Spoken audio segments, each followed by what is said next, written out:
Welcome to the Millionaire Journey Podcast. The goal of this podcast is to guide and empower you on your journey towards financial independence. Here's your host, Glenn Yaney.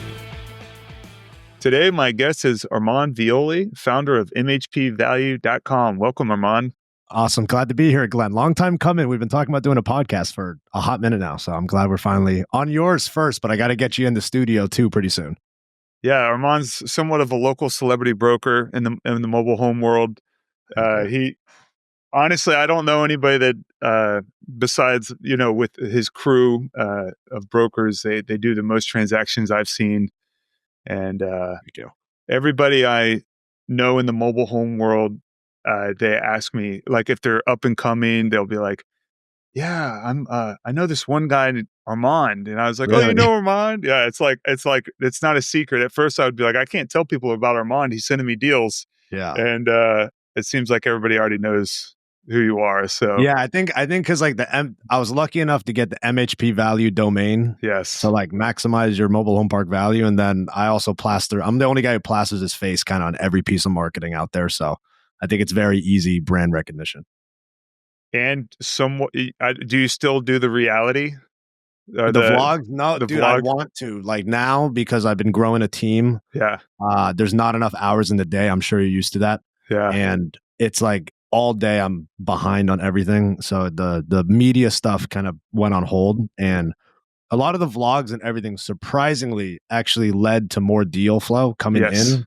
But now the constraint is I kind of have too many deals coming through that I'm trying to figure out how to turn down rougher deals, focus on the good ones, and also train a team of 6 guys. So yeah, I plan to get the vlogs going again soon though. I will have a full-time videographer sometime this year and get that like regularly.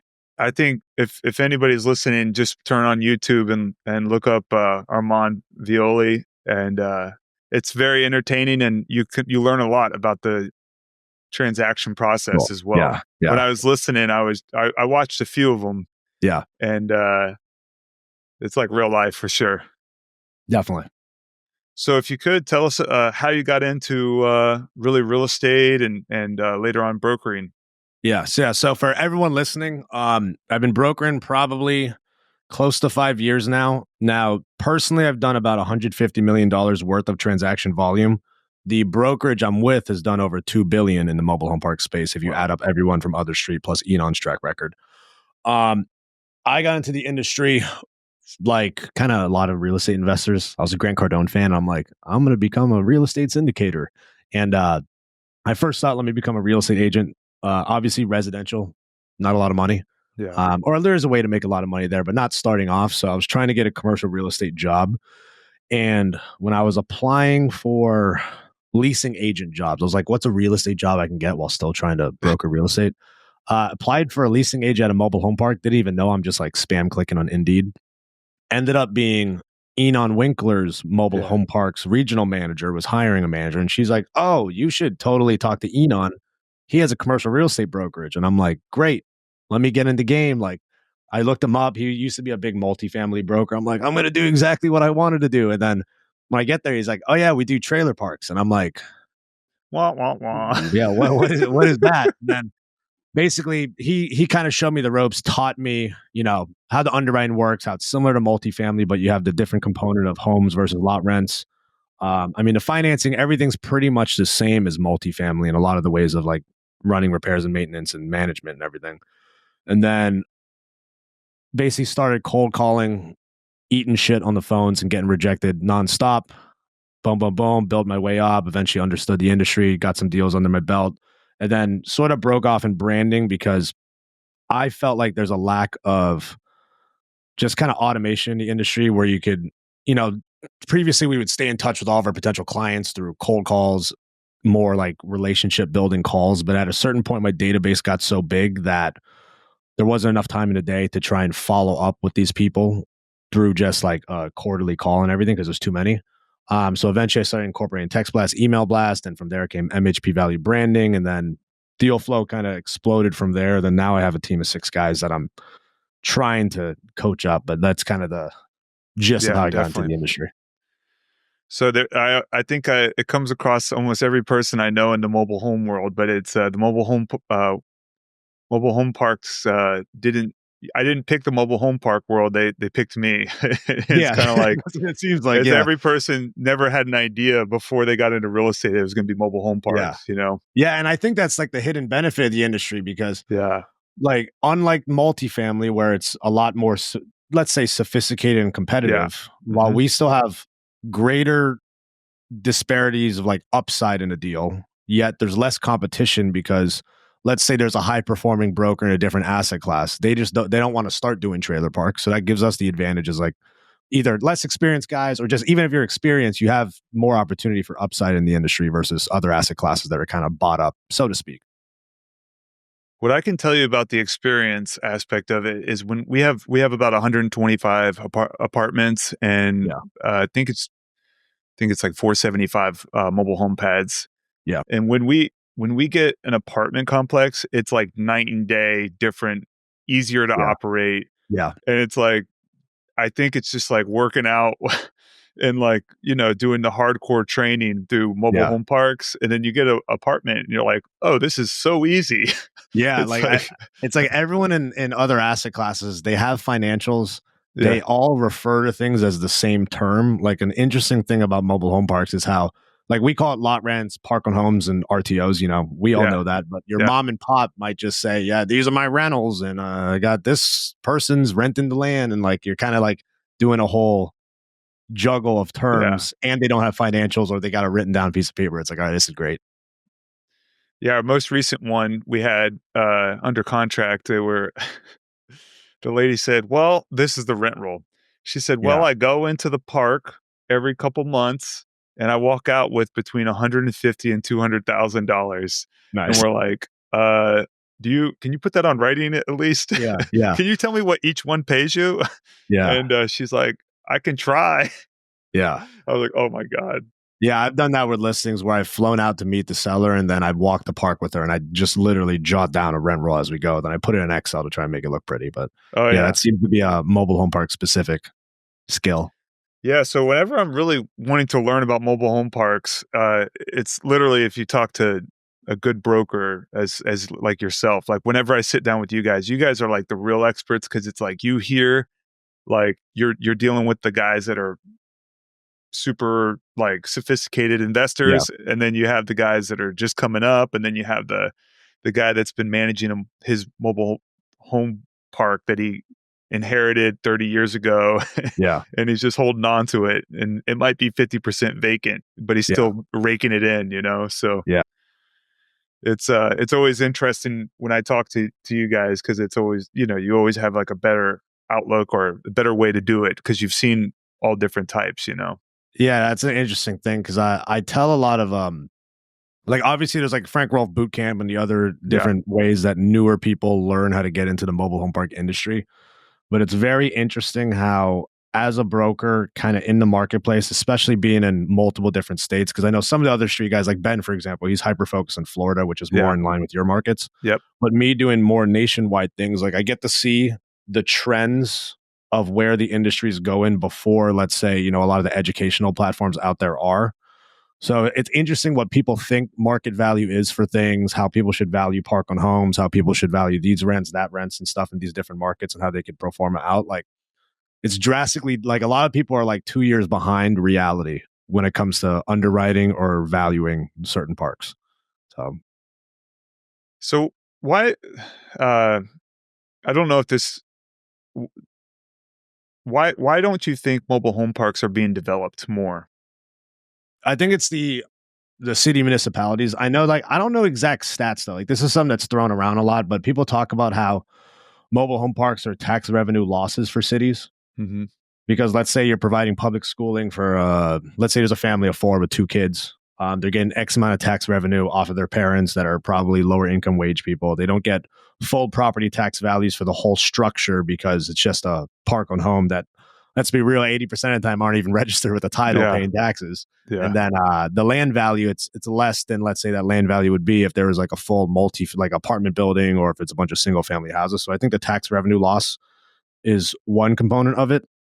The second thing I think is just who wants a trailer park in Yeah. the sense of like the perception Stigma. people have of mobile home parks. But again, that's because they haven't seen like well-ran communities like yourselves. They see the rundown yeehaw mom and pop that says, "Hey, if you walk with me, I collect some cash, and next thing you know, I make this much money." And it's like, all right, that's great and all, but like usually when people see developing cities, they want things a little more pretty, so to speak. So I think that's probably the biggest component of it. Where you see a lot of like some of the owners, just it's almost like they're like, if they are willing to live in this unit, I'll let them live there. Yeah. Yeah. So it's kind of like Jesus.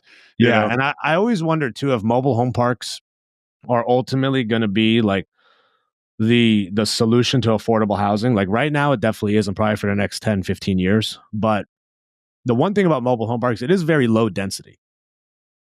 It's higher density than single family houses, but it is lower density in doing like multi-unit buildings, building up. So I'm curious how that like impact goes into the future. Like right now, I know multifamily development's too expensive to have affordable rents. So what people are doing is, like yourselves, taking existing mobile home parks and then turning those into actually good livable communities. Mm-hmm. But I wonder what the next stage of affordable housing is nationwide, not necessarily in major markets where it's very expensive labor, but when you go to like cheaper markets in the Midwest, I wonder what that starts to look like over time.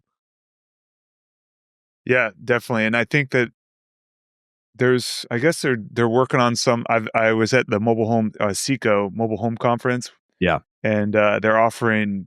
They're going to be doing duplex and quadruplex mobile homes. I've seen that, like HUD approved duplexes and quadplexes. Yeah. So I was talking with Frank Rizzo. I think were you on his podcast before? Yes. Yep. Yes. I was talking with him, and one of the parks we're looking at in North Carolina together, he's talking about doing mobile home duplexes on it, like the new HUD approved ones. Yeah. And he was asking me if I had any information on it because he was talking with like one of his investors or something. But yeah, that was the first time I heard about it. I looked into it. And that seems to be a real thing, which I actually think makes sense because, especially in Florida, lot rents and single home rents can only go so high to the point it, again, gets unaffordable. Well, how do we make this more affordable? Well, if we could build a larger, let's say a Clayton double wide, but turn that into 2, 3, 4 units, then that does also help the density problem and have it more affordable. So I do think it is going to go in that direction, especially just because you see that they're doing that already. Yeah. And I also, the other thing when I went to SECO, even the big operators, they don't actually see the mobile home as like even the sales process as a revenue driver. They're like, just get it, just get them sold to where somebody will live in it so we can get the lot rent is like literally the end result. So it's hard to figure out like the new development aspect of it to how to make it work. So yeah, no, it's interesting too that the larger operators they don't really factor in a lot of the like added revenue for park and homes. Like I think you guys in particular, like of all the kind of operators that are buying up a lot of things over the last 3-4 years, like you guys were the first ones that are recognizing like, hey, we like a vacant park and home because we could turn that, either sell it rent to own or sell it outright or do some type of discounted fixer upper and get those lot rents paying quick. Like you were the first people to kind of push to me, and I've changed my underwriting from that. Like vacant park on homes are actually good because you have a unit there that can be filled. Meanwhile, vacant lots used to be cool when you could find homes easily, but it's not that easy to buy new homes at affordable rates now to where it makes sense to bring in, especially in like lot rent markets that are sub $400. Like if you're only going to get $350 lot rents, so let's just extrapolate it out. Let's say the per lot value is probably going to be $30,000 to $40,000 per site over time. Well, now it doesn't make sense to bring in a $60,000 home if you're only going to get $30,000 worth of value on it. If you only value lot rents, so like that's talking about like fallacies and like people who have outdated info in the industry. Yeah, that actually ties to that because so many of the newer people getting into the industry, they're like, we want lot rents. We want to stay away from park on homes. But if you don't have park on home, if you don't have park on homes on site, how are you going to fill the vacant lots? Because good luck finding used park on homes that aren't pieces of shit. Yeah. And then you got to transport it. And then when you transport it, something breaks, you got to rehab it. So you're going to be all in 25, 30K anyways. Easily. And then let's say you had a dealer's license, but you don't have a relationship with whoever your rep is or whatever, good luck getting 10 homes from the dealer over it'll take you forever. So like vacant park on homes, it's like if you're buying real estate, the whole goal of real estate is to add value. And if you don't have park on homes, what value are you going to add? Like, even then with the mobile homes, the brand, say if you were to get 10 mobile homes, you have to find somebody that's going to want to pay for the lot rent you want to charge, and also the home rent, brand new home that you just put in there. Yeah. And if it's not a great market like the Florida markets you guys buy in, especially in a lot of these Midwest markets that are like secondary and tertiary, where, like I mentioned, lot rents only support $350 a month. Your median home value for single family is like only $250,000 or below. It's like, it's kind of hard to justify rents that make sense to bring in new homes. And that's a fallacy I run into all the time, especially doing a lot of kind of secondary, tertiary markets versus, the major markets like Florida. Yeah. Now, and maybe, I mean, I feel like there's only two or three operators in our area that kind of does what we do, just because it's something that, like, say if you came from out of state, you're going to have to find somebody. For one, it's very hard to find somebody to work on a crappy mobile home, how do you fix a mobile home up to make it nice? And who's going to be going out? And then the person that's might be qualified to do it might charge you way too much to where you don't even make the money to do it. So it's kind of like, I think that's kind of our moat as a business, is we have the infrastructure in place, but I think that's the hurdle for a lot of these bigger operators that go in, they see these park-owned homes, they're like, well, what are we going to do? How are we going to, like we even had that problem a little bit. Like, it's a great park that we bought, but we were talking about it today. I was like, hey, I want to find our new guys in Wildwood, which is about 2 hours away, hour and a half to 2 hours away. And I'll make our guys go out there to get it done, because it's like the easier way to, it's like, just go up there and do it, Yeah. But I'm like, you have to literally sit through the, crappy contractors one after another to be able to find the right one. And, I look back at the guys we used to have work for us about 2 years ago. Yeah. And it was like, oh God, I'm so glad they're gone. Yeah. And another thing too, like so many, especially larger operators that are playing at your guys' level don't get as hands-on as you guys. Yeah. Like, because when you guys get a new park, I know you go there in person. I know you put out the notices, you figure out who's going to be your, vendors and everything for it. So it's a different game. I always tell people too, like, out of state people not in Florida looking to break in, I always tell them, like, totally different game. Yeah. Underwriting's going to be different. Pro formas are going to be drastically different. Park and homes are going to be valued different. It's just a different game that you guys seem to have. Like, I think you guys are one of the forefront people knowing how to play like the mid-sized mobile home park game in Florida. Yeah. Versus, like you said, there's only probably 2 or 3 other operators than you guys that know what they're doing in Florida. So yeah, and it's like, when I kind of question myself when I go to that. I've only been to Seco, but I'll be at MHI this year, and it's. They say some things that you're like, wait a minute. Yeah, they're like, well, how are you buying? They're like, how are you buying in Florida? And how did you buy 300 units this year? And I'm like, well, I imagine we're buying things you normally wouldn't buy. Yeah. Yeah, I always tell people, like, I mean, it's kind of weird too. Like, in other asset classes in Florida, like, a lot of people understand, let's say you were in single family homes. People get, like, you're not cash flowing in Florida, but it's because you get a lot more equity appreciation, population, job growth and everything. But for some reason, the commercial real estate, mobile home park people, they're so obsessed with cash flow. They're often like foregoing real long-term profits because they're I need day one cash flow. That's it. But then I think that ties back to, well, then you as a operator probably doesn't know how to underwrite that well. Because you don't know how to actually, you don't know how you're going to improve this property and where you're going to take rents. Yeah. But meanwhile, you do, because how, okay, we have this park in Tampa, we have this park in Lakeland, we have this park in Freeport. And it's like, exactly where you're going to take rents. How the tenant pool is going to react. So like what you could do with homes versus a lot of other operators, when they pro forma things, they don't know reality. Yeah. And I think that's a big thing why you guys have a lot of success. Hey guys, if you want to learn more about our deals we're investing in, go to our website and sign up for our free ebook, 10 Reasons Mobile Home Parks Outperform Other Real Estate Investments. We won't spam you. We'll just keep you updated on the podcast and the deals we're working on. Now, back to the show. That's that's kind of my I get on a call with like a new investor that I get from I'll be on a larger podcast, and then I'll start getting some very sophisticated investors, and they'll ask me the questions like, what's your entrance cap rate? And I always tell them, yeah, it's what cap, like that's irrelevant. Yeah, whatever they're doing right now is not what we're going to be doing in the future. Dude, that's I can't, like, new people in the industry, I can't communicate them hard enough. Like, are you trying to just park your money somewhere, or are you trying to make money? Yeah. Because if you're trying to make money, you don't want 100% lot rents, direct build, city utilities, 100% occupied, rents are at market at a 7 cap, because there's no upside. Yeah. The whole point of real estate is you buy it, rehab it, increase the value, refi or sell, move on to the next. And like, so many new buyers are so obsessed with what's my going in cap rate, what's my day one cash flow. But it's like, are you in the game to add value, or are you in the game to where, like, you're so rich you're just parking money elsewhere? Because if that's your game, yeah, you're probably not buying. You're not a first time buyer. You know what I mean? Yeah.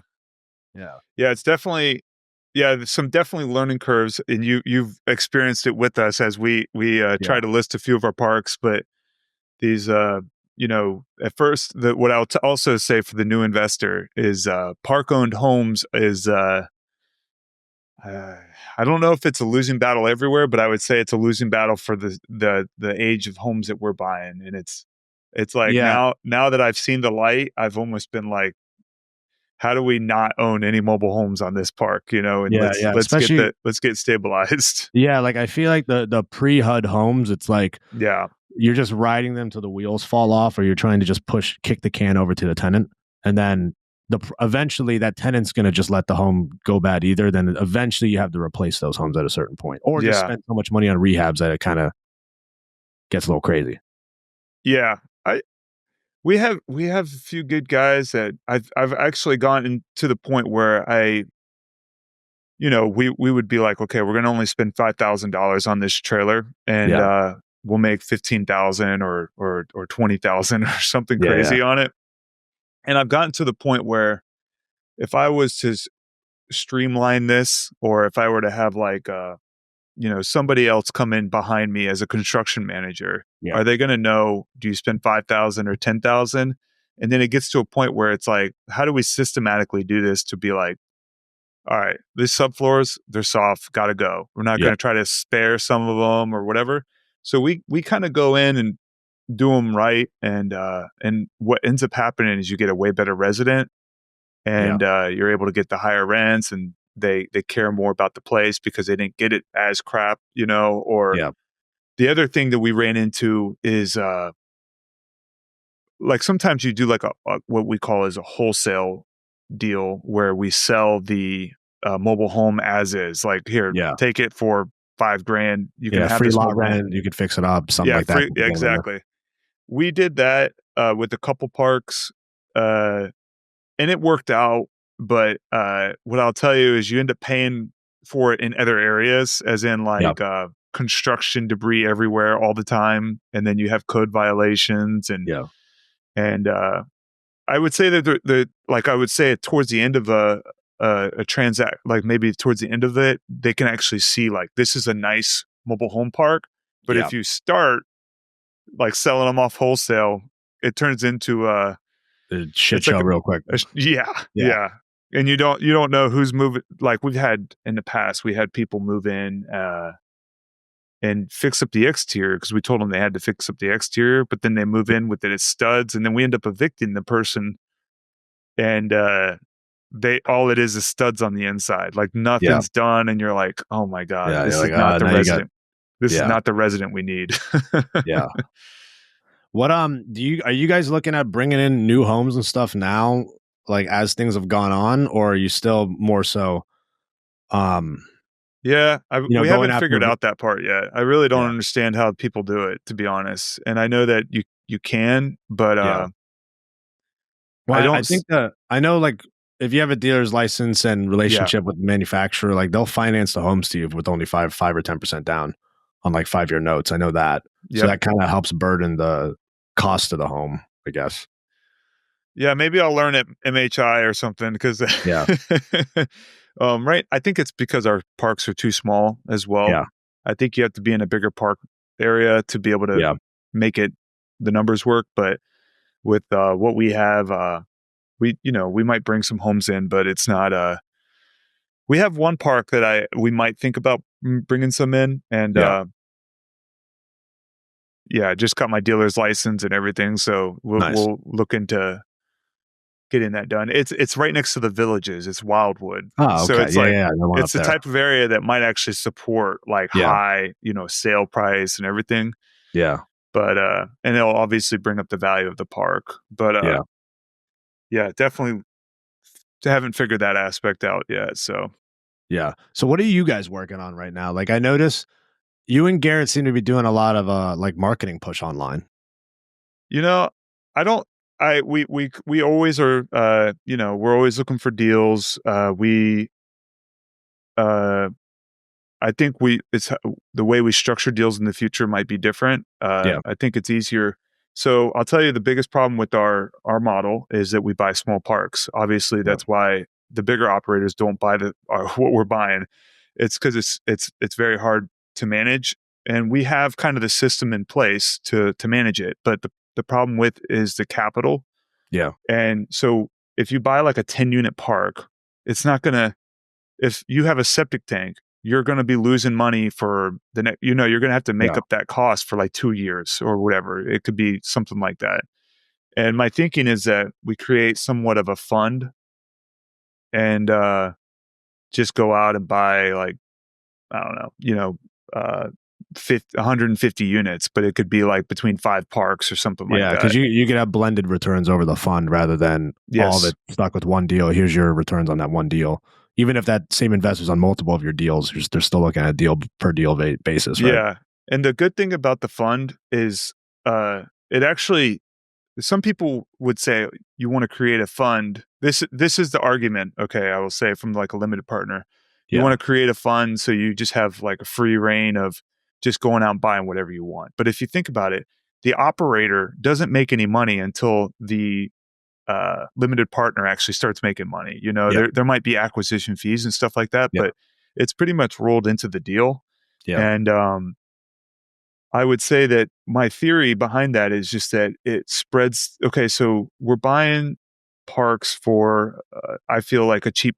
We buy them cheap, and then we have very high revenues. But if you have a small unit count, you can't get there. So if I'm able to, because in the past we bought like a syndicate, we'll buy like 2 or 3 parks at one time, and the total revenue will be about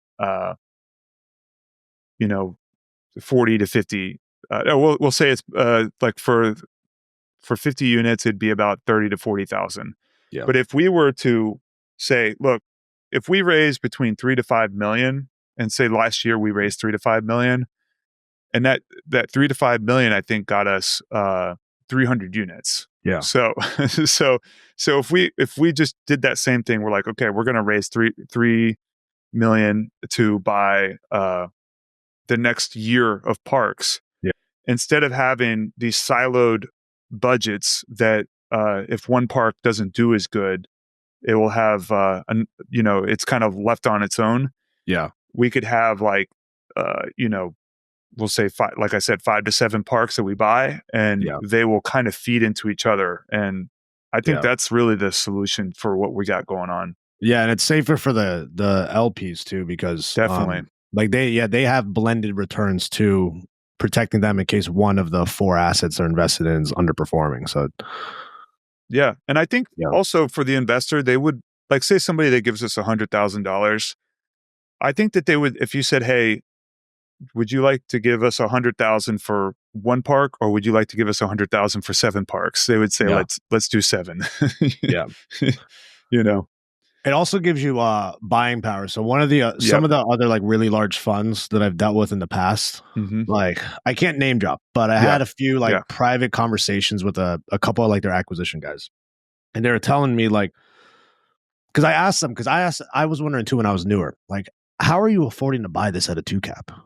Like how are you penciling this? And they're explaining like, well, in our fund, they have at this level, these guys had like 10 or 12 properties within a fund, which is kind of crazy. But they had a massive fund. They were telling me like, they have so many blended returns that like they could still cover whatever their quoted returns for the investor is, even if they're overpaying for this asset, because they're not doing a return of capital for, let's say, 7 years or 10 years. So they're able, it also gives them buying power in the sense of they don't need to worry about year 1, year 2 returns, and they could buy a more quality asset because they have multiple properties that are propping up their investors' money to make sure everything. Nice. It's all around better, it seems, doing the fund model. But you also have to have experience like you guys to raise a fund versus probably a new guy wouldn't be able to go that direction because the deal kind of has to speak for the new guy's lack of experience.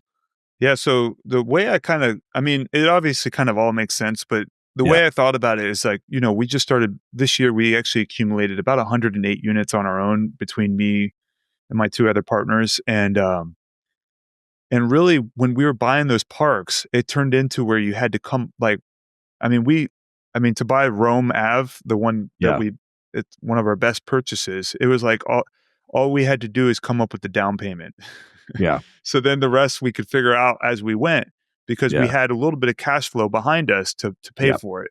So with like something like if you have the way I was looking at it is say you have the first purchase might be the most expensive because you have to pre-fund all the renovations, but say that first park starts really operating and it starts paying for the second park, the third park, and because it has the cash flow in it and we're paying, 9% preferred return, anything over that can go to the next park. Yeah, it's all reserved for anything that goes wrong. Exactly.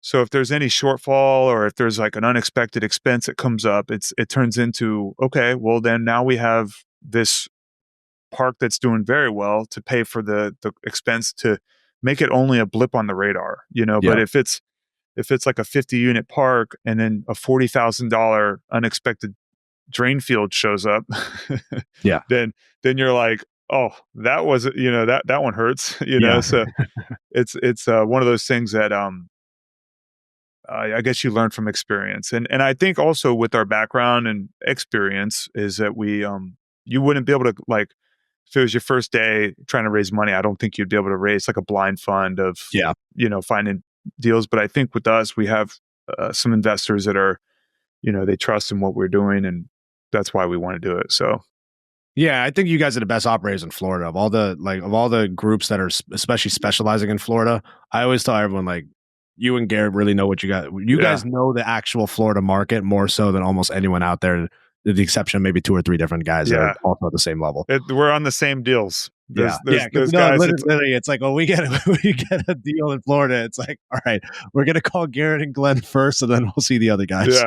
Yeah. It's always like I talk about the deal after the fact. If we walk away or something, it's like then I'll talk to him. It's like, oh yeah, I saw that one. It's like, It's always like the same 2 or 3 guys that are offering, but Well, you guys were actually the first, when I was really new, Lighthouse Oaks was kind of one of my first listings ever.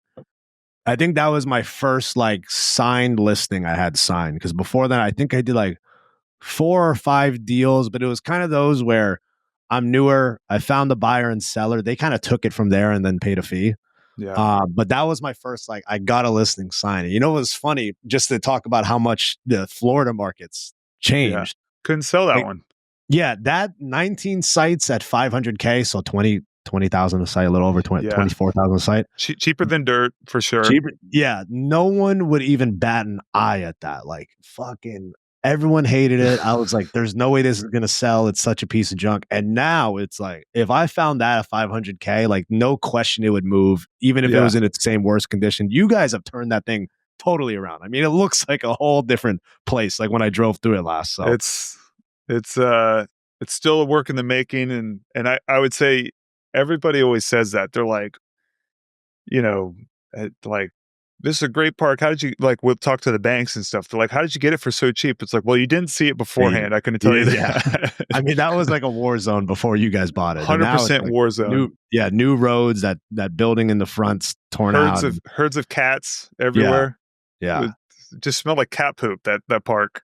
Yeah. No, that was crazy to see when I drove and when we were listing the portfolio for you guys. Because when I saw that, I was like, wow. Because it was just kind of a blast from the past for me. Because I was like, my first listing that I drove to, met the seller, all that BS and stuff. So yeah, that one is it cash flows now. It was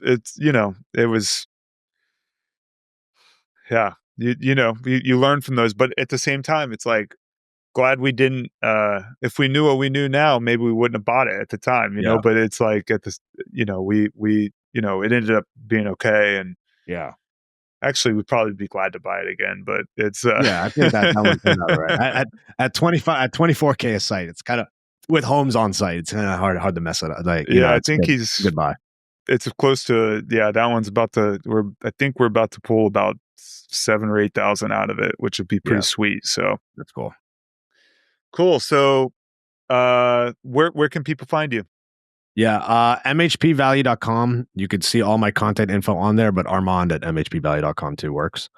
Number one thing I could provide for people, if anyone has a mobile home park and is thinking about selling, so most other brokers, they give you a ballpark range and they set up underwriting. They have an underwriting model, but it's kind of bullshit. Mm-hmm. When I underwrite parks to determine a value, I'm targeting 3 main metrics. First thing is changing their operations to what a real operator would do. So putting in staffing, repairs and maintenance budget, actual management fee. But I target both cash on cash metrics on the front end because a lot of investors need to cover their preferred returns if they're going to buy a deal. And then I look at an internal rate of return over a 5, 7, 10-year period with actual CapEx budgets plugged in. So when I do a free evaluation for mobile home park owners, it's not like a bullshit round off number. It's, hey, legitimately, this is our max constraint financially we can get to with today's debt terms, with where capital costs are. So like when I underwrite parks, usually I'm like 96, 97% within reality. And then from there, I also take because as a broker, I'm trying to get sellers their most value. Even with your guys' park, it's like, okay, realistically, we're penciling here. We could paint a picture to stretch it here because maybe there's a buyer out there. Mm-hmm. So like, I'd say if someone wants to get a hold of me and use any of my services, the free evaluation I do for mobile home parks is by far the most valuable thing in the marketplace. I think like it's completely free. There's no strings attached. There's no listing agreement needed. Like literally, if you're curious, like, hey, what is my park going to trade for today? I could give a very concrete answer within a couple of days. I also believe that you guys probably have the widest range of buyers as well, because there are certain brokers that have a couple buyers and they'll be like, they'll shop it to their main people and then that's it, And then, but for you guys, I think for even talking to us, as we're coming up, it's like some people wouldn't give us time of day, and there's still brokers today. And I'm not, we're not huge, but at the same time, there's still brokers today that won't even answer our calls. So it's kind of like, ridiculous. You guys have been the best Florida buyers by far, because you guys know your numbers when you go into a deal. Like, the sellers never have perfect info. But like, there's a lot of things that you as an operator should know, and you guys know, then other operators are like, oh, well, I can't assume that. They don't have profit loss statements. It's like, you don't know what your cost of rehab is going to be on that house that you walked. Like, I don't know what to tell you, man. Expect the worst. Yeah, exactly. Expect the worst. Cool. Well, it was great having you on, and we'll have all your info in the show notes. Awesome. I appreciate it. Great to talk with you, Glenn. All right. Thank you. Thank you for listening to the Millionaire Journey podcast. Please rate, like, subscribe, leave a comment, and share with somebody you think would enjoy listening.